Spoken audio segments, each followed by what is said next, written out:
Thank you, Samantha. In today's world, the media plays a crucial role in shaping our perceptions. But is the corporate media really serving the public's best interest? Highlighting how much advertisements are in the news, we can see that mainstream media corporations have the same views on a lot of subjects. For example, during the COVID-19 pandemic, we saw a lot of this.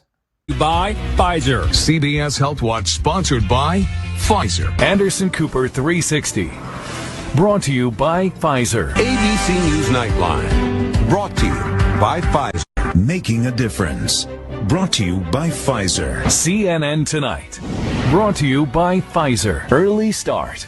Brought to you by Pfizer. Friday night on Aaron Burnett Out Front.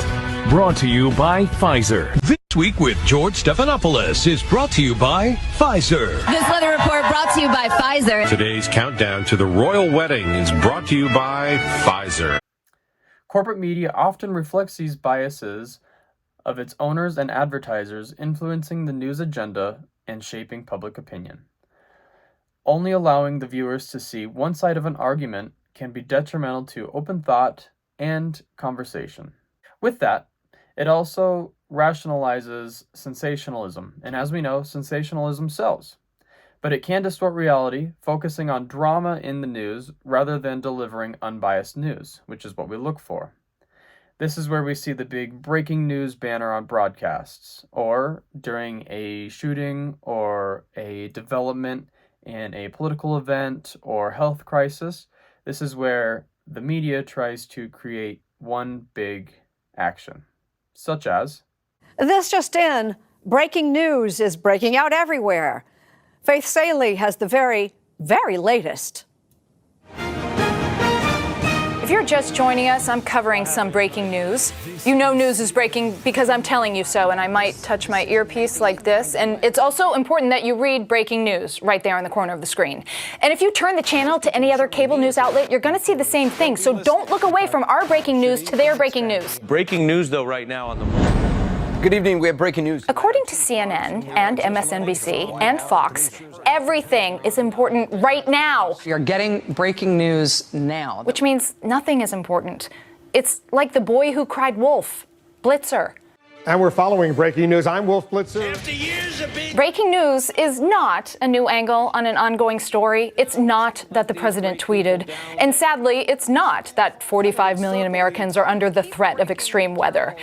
Historically, breaking news meant a trusted broadcaster interrupted a program with an urgent report of something everyone should know. And I gave it a great deal of thought, Grandpa. Here is a bulletin from CBS News. This is Walter Cronkite in our newsroom. There has been an attempt, as perhaps you know now, on the life of President Kennedy. This happened rarely, and we snapped to attention because some man was making As the World Turns stop turning.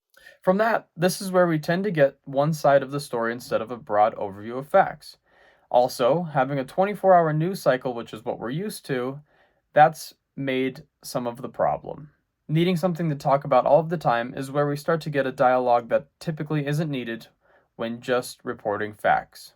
With this, not having a diverse look at subjects and events can create a lack of unbiased news reporting. Media should represent diverse voices, but corporate media often lacks the diversity, limiting perspectives and reinforcing stereotypes, such as Good Morning America being a nationally broadcasted media that reaches a lot of people but usually only has one side of the story. Your local news stations tend to do better with local reporting, and sometimes when it comes to big national events, they do a lot better covering those as well. Now back to more of a corporate side. Advertisers sometimes dictate content, blurring the lines between news and entertainment to maximize potential profits. The hot take here would be the Pfizer ads during a news cycle to potentially boost revenue to get viewers to get their specific COVID-19 vaccination during that time, as we saw before. Now with that, media consolidation can also lead to conflicts of interest as corporate and political affiliations may compromise journalistic integrity. This is where we see an example of Headley. And I'm Ryan Wolf. Our greatest responsibility is to serve our Treasure Valley communities, the El Paso, Las Cruces communities, Eastern Iowa communities, Mid-Michigan communities. We are extremely proud of the quality, balanced journalism that CBS 4 News produces. But we are concerned about the prevalent trend of irresponsible, one-sided news stories plaguing our country. Plaguing our country. The sharing of biased and false news has become all too common on social media. More alarming, some media outlets publish these same fake stories without checking facts first. The sharing of biased and False news has become all too common on social media. More alarming, some media outlets publish these stories simply aren't true without checking facts first.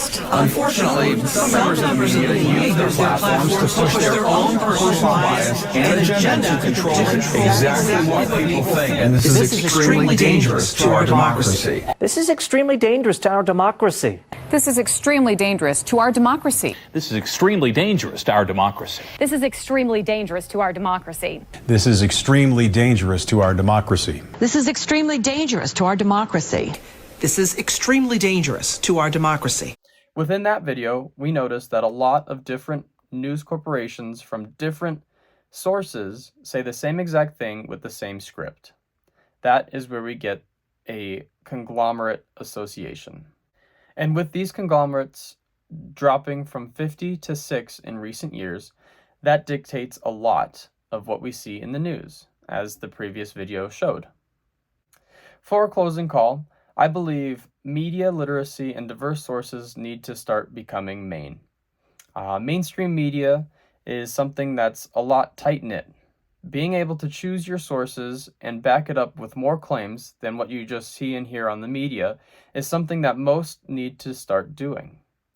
I believe with that we'll be able to promote more independent media and get more ideas to form. With that, I send it right back to Sam.